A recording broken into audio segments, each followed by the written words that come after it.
İşğaldan azad olunan ərazilərə böyük qayıdış davam edir. Bugün Ağdamın Sarıcalı kəndinə növbəti köç kərvanı yola salınıb.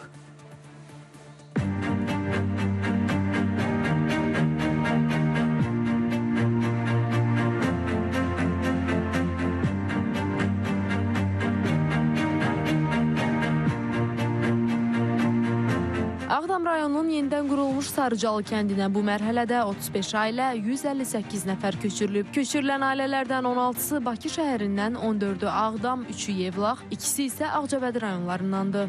32-dən sonra vətənə qayıdırıq. Yəni sevincim həddi yoxdur.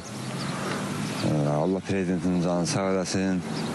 Yəni çox sevinirəm ki, vətənimə qayıdıram. 30 yaşımda çıxmışam. Bilirsiniz də qaçqınçılığı.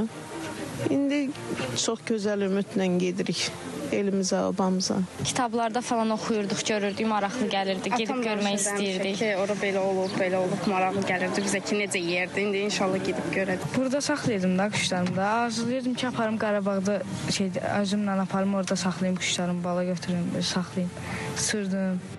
Köçürülən ailələr ölkənin müxtəlif bölgələrində, əsas yataqxanalarda, sanatoriyalarda və inzibati binalarda müvəqqəti məskunlaşmış keçmiş məcburi köçkünlərdir. Beləliklə, bu köç prosesi ilə rayonun Sarıcalı kəndinə köçürülənlərin sayı 767 nəfərə çatacaq.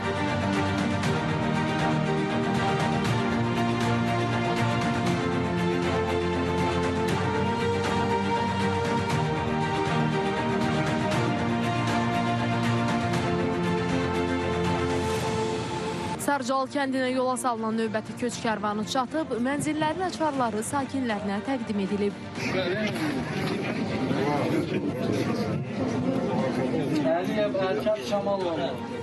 Qeyd edək ki, hazırda Qarabağ və Şərqi Zəngəzur bölgələrində ora köçürülmüş keçmiş məcburi köçkünlərlə yanaşı, həyata keçirilən bərpa və quruculuq layihələrində çalışan, həmçinin müxtəlif dövlət qurumlarının yerli strukturlarında xidməti vəzifələrini yerinə yetirən şəxslər, səhiyyə, təhsil, mədəniyyət, turizm, sənaye və energetika sahələrində fəaliyyət göstərən mütəxəssislər daxil olmaqla ümumilikdə 40 mindən çox insan yaşayır. Diana Cəlali, Space Xəbər.